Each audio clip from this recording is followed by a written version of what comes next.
താഴെയുള്ള അത്ര കട്ടിയില്ലാത്ത മണ്ണ് മുകളിൽ വലിയ മർദ്ദം വന്നപ്പോൾ ചിതറിപ്പോയി എന്നാണ് എക്സ്പേർട്ടുകൾ പറയുന്നത്. ഇവിടെ ഇപ്പോൾ ഒരു സ്ഥലത്തെ മാത്രം പ്രശ്നമാവില്ലല്ലോ. ജല നിർഗമന മാർഗങ്ങൾ കൊട്ടിയടക്കപ്പെട്ടിട്ടുണ്ടെങ്കിൽ വെള്ളക്കെട്ടുകൾ ഉണ്ടാവുക, ഈ എംബാക്ക്മെൻറ്റുകൾ പലപ്പോഴും ഒരു അണ പോലെ പ്രവർത്തിക്കുക, ഇങ്ങനെയൊക്കെയുള്ള കാര്യങ്ങൾ പല സ്ഥലത്തും ഉണ്ടാകാം. മഴക്കാലം വരുന്നതേ ഉള്ളൂ. കേരളത്തിൻ്റെ ഭൂമിശാസ്ത്രപരമായ പ്രത്യേകതകൾ പരിഗണിച്ചുകൊണ്ടും പാരിസ്ഥിതിക വശങ്ങൾ ഉൾക്കൊണ്ടുകൊണ്ടും നടത്തിയിട്ടുള്ള നിർമ്മാണമല്ല എങ്കിൽ ഇത് ദൂരവ്യാപകമായ പ്രത്യാഘാതങ്ങൾ ക്ഷണിച്ചു വരുത്തുന്നതാകില്ലേ? ഒരു സംശയമില്ല. അതിൽ എനിക്ക് 2-3 കാര്യങ്ങൾ ആദ്യം ഞാൻ പറയാം.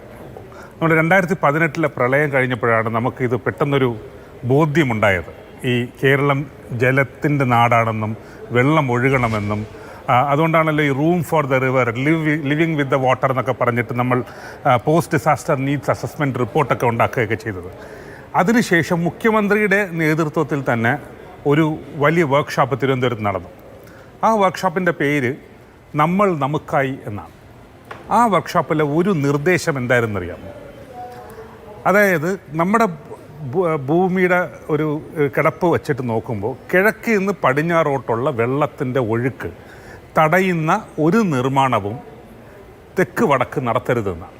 തടയുന്ന രീതിയിൽ അത് നടത്തിക്കൂടാ എന്നല്ല, തടയുന്ന രീതിയിൽ നടത്തിക്കൂടാ എന്ന് ഒരു നിർദ്ദേശം അന്നുണ്ടായിരുന്നു. ഈ നിർദ്ദേശം ഉള്ളപ്പോൾ തന്നെയാണ് നമ്മളിന്ന് ഈ നാഷണൽ ഹൈവേയുടെ DPRനെ ഡിസ്കസ് ചെയ്യുന്നുണ്ടല്ലോ. DPR തന്നെ തെറ്റായിരുന്നോ, DPRൽ ഇങ്ങനെയൊക്കെ തന്നെയാണോ എഴുതി വെച്ചിരിക്കുന്നതെന്നൊക്കെ ഉണ്ടല്ലോ. അപ്പോൾ ഞാനതിനകത്ത് നമ്മുടെ ഈ സിൽവർ ലൈനിൻ്റെ DPR കാര്യമായി പഠിച്ചിട്ട് അതിനെ വിമർശിച്ച ഒരാളാണ്. അന്ന് വിമർശിക്കുമ്പോൾ ഈ പറഞ്ഞ പാർട്ടിയുടെ വക്താക്കൾ എല്ലാവരും തന്നെ ഇടതുപക്ഷത്തിൻ്റെ ആയാലും നമ്മളെ വന്നിട്ട് വല്ലാതെ ഒരു വെർബലി നമ്മളെ ആക്രമിച്ചിട്ടുണ്ട്. ഇത് ഗവൺമെൻറ്റിനെതിരാണ്, പിണറായിക്കെതിരാണ്, വികസനത്തിനെതിരാണെന്നൊക്കെ പറഞ്ഞിട്ട്. അത് നടപ്പാക്കിയിരുന്നെങ്കിൽ ഇതുപോലത്തെ ദുരന്തമാണ് കാണാൻ കഴിയുക. കാരണം ഈ പറഞ്ഞതുപോലെ കിഴക്കിൽ നിന്ന് പടിഞ്ഞാറോട്ടുള്ള ഒഴുക്ക്, അത് പുഴ മാത്രമല്ല, സ്ട്രീംസ് ഉണ്ട്, ഒരുപാട് ചെറിയ തോടുകളുണ്ട്, നമുക്ക് അക്വിഫേഴ്സ് ഉണ്ട്, അതേപോലെ വയലുകൾ, നിറയെ വയലുകളുണ്ട്. അപ്പോൾ ഇതെല്ലാം നമ്മൾ അടച്ചു കെട്ടി ചെയ്യുമ്പോഴത്തേക്ക് ഉണ്ടാകുന്ന ഒരു ഹൈഡ്രോളജിക്കൽ ഡിസാസ്റ്ററാണ്. ഇവിടെ ഇപ്പോൾ കുര്യാട് ഒരു എംബാക്ക്മെന്റ് ആണ്. അപ്പോൾ അതൊരു വയലാണ്. വയലിന്റെ മുകളിലൂടെ, പ്രത്യേകിച്ച് ദുർബലമായ മണ്ണിന് മുകളിലൂടെ ഒരു എംബാക്ക്മെന്റ് ഉണ്ടായാൽ ഒരു പക്ഷേ അത് പ്രശ്നമാകാം. അതിന് വയഡക്റ്റ് ആണ് പരിഹാരം എന്ന് പറയുന്നത്. ഇത് എംബാക്ക്മെന്റോ വയഡക്റ്റോ എന്നുള്ളതാണോ ഇതിലെ തർക്കത്തിന്റെ മർമ്മം? അല്ല, ഞാൻ പറയാം. അപ്പം ആ സിൽവർ ലൈൻ ഞാൻ പറഞ്ഞ 85% അങ്ങനെ തന്നെയായിരുന്നു എന്നുള്ളതാണ്. അതുകൊണ്ടാണ് ആ പ്രോജക്റ്റിനെ നമ്മൾ ക്വസ്റ്റ്യൻ ചെയ്തത്. അതവിടെ മാറ്റി വയ്ക്കട്ടെ. ഇനി സിൽവർ ലൈൻ അതേപോലെ വരികയാണെങ്കിൽ ഇതിനപ്പുറത്തുള്ളൊരു ഡിസാസ്റ്റർ വരും.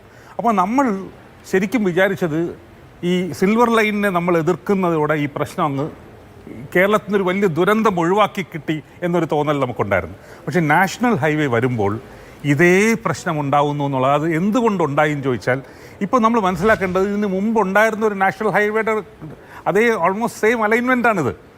അപ്പോൾ ആ നാഷണൽ ഹൈവേ നമുക്ക് ഒരു ചെറിയ ഹൈവേ ഉണ്ടായിരുന്നു, വെള്ളമൊക്കെ മര്യാദയ്ക്ക് ഒഴുകിക്കൊണ്ടിരുന്നു. അങ്ങനെ ഇരുന്ന ഒരു കൺസ്ട്രക്ഷൻ നമുക്കുണ്ട്. നമ്മുടെ ഇപ്പോൾ MC റോഡ്, നമ്മുടെ ഈ പ്രതലവുമായി ബന്ധപ്പെട്ടിട്ട് ചെറിയ വണ്ടുകളൊക്കെ ഉണ്ടാവാം, എംബാങ്ക്മെൻറ്റ് പോലെയല്ല. അപ്പോൾ നമുക്ക് നമ്മുടേതായ ഒരു ഭൂപ്രകൃതിക്കനുസരിച്ച് കെട്ടാനുള്ള സംവിധാനം നമുക്കറിയാം, നമ്മൾ ചെയ്തിരുന്നു ഒരു കാലത്ത് എന്നുള്ളതാണ്. നമ്മളുടെ മലകളിലൂടെ, നമ്മൾ ഘാട്ടുകളിലൂടെ ഒക്കെ തന്നെ നമ്മൾ റോഡ് പണിഞ്ഞിട്ടുണ്ട്. ബ്രിട്ടീഷുകാരുടെ കാലം തൊട്ടുണ്ട്, അതിന് ശേഷവും നമ്മൾ പണിഞ്ഞിട്ടുണ്ട്. ഇപ്പോൾ സംഭവിച്ചത് എന്തെന്ന് വെച്ച് കഴിഞ്ഞാൽ, നമ്മുടെ ഭൂപ്രകൃതിക്ക് ഒട്ടും യോജിക്കാത്ത രീതിയിൽ ഒരു ഹൈ എൻഡ് ഹൈടെക് ആയിട്ടുള്ള വലിയ ഒരു പ്രോജക്റ്റ് എന്ന നിലയ്ക്കാണ് ഇത് വരുന്നത്.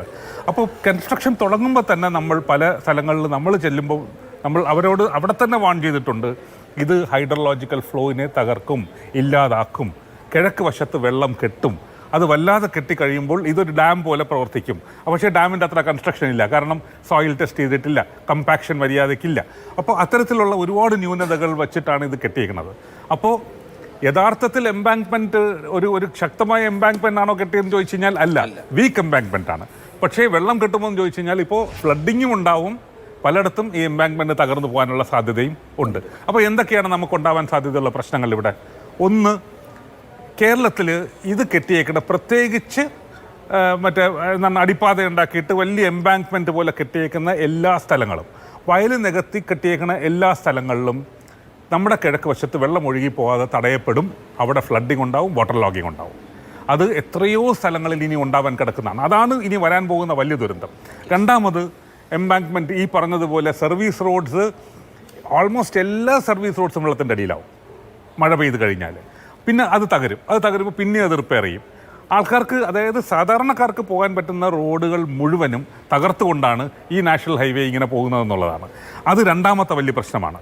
മൂന്നാമത്തെ പ്രശ്നം എന്ന് പറഞ്ഞു കഴിഞ്ഞാൽ ഈ പറഞ്ഞതുപോലെ കംപ്ലീറ്റ് കൊളാപ്സ് സംഭവിക്കും, ടിൽറ്റ് ചെയ്ത് കൊളാപ്സ് സംഭവിക്കും അടിയിൽ നിന്നുള്ള ഈ ഹീവിങ് കാരണം. ആക്സിഡൻസ് കൂട്ടാം, അങ്ങനത്തെ കുറേ ഇഷ്യൂസ് വരും.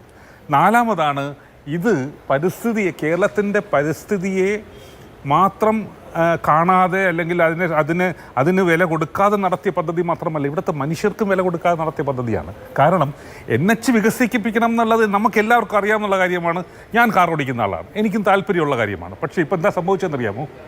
NH വികസിപ്പിക്കുക മാത്രമല്ല ചെയ്ത് അതിനെ എക്സ്പ്രസ് വേ ആക്കി മാറ്റി എന്നുള്ളതാണ്, എക്സ്ക്ലൂഷണറി ആക്കി എന്നുള്ളതാണ്. അപ്പോൾ ഒരുപാട് ആൾക്കാർക്ക് പോകാൻ പറ്റാത്ത റോഡാക്കുകയും എക്സ്ക്ലൂസീവായിട്ടുള്ള ആൾക്കാർക്ക് പോകുന്ന റോഡാക്കുകയും കേരളത്തിൽ ഇത്രയും ജനസാന്ദ്രതയുള്ള ഒരുപാട് പേര് സഞ്ചരിക്കുന്ന കേരളത്തിൽ ഇതൊരു അപകടമാണ്.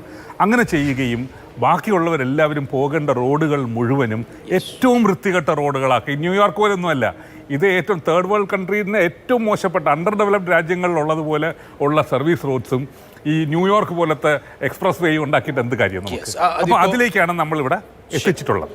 ഇപ്പോൾ ഔദ്യോഗിക വാർത്താക്കുറിപ്പ് കേന്ദ്രം ഇറക്കിയിട്ടുണ്ട്. നിർമ്മാണം ആരംഭിക്കുന്നതിന് മുമ്പ് ഭൂമിയുടെ സ്ഥിതി തിരിച്ചറിയുന്നതിനും താങ്ങാനുള്ള ശേഷി മെച്ചപ്പെടുത്തുന്നതിലും ഉണ്ടായ അശ്രദ്ധയാണ് സംഭവത്തിന് കാരണമെന്നാണ് കേന്ദ്ര ഗതാഗത മന്ത്രാലയത്തിന്റെ വിലയിരുത്തൽ. അവരുടെ 2-അംഗ സമിതി ഇന്നലെ പരിശോധന നടത്തിയിരുന്നു. അതിനുശേഷം കേന്ദ്ര സർക്കാർ, കേന്ദ്ര ഉപരിതല ഗതാഗത മന്ത്രാലയം കാണുന്നത് ഗുരുതരമായ വീഴ്ചയുണ്ടായിട്ടുണ്ട്. ഈ സോയിൽ ഏത് സ്വഭാവത്തിലുള്ളതാണ് എന്ന് മനസ്സിലാക്കുന്നതും ഭൂപ്രകൃതി എങ്ങനെയുള്ളതാണെന്ന് മനസ്സിലാക്കുന്നതും ഉണ്ടായിട്ടില്ല, അല്ലെങ്കിൽ അവിടെ വീഴ്ച സംഭവിച്ചു.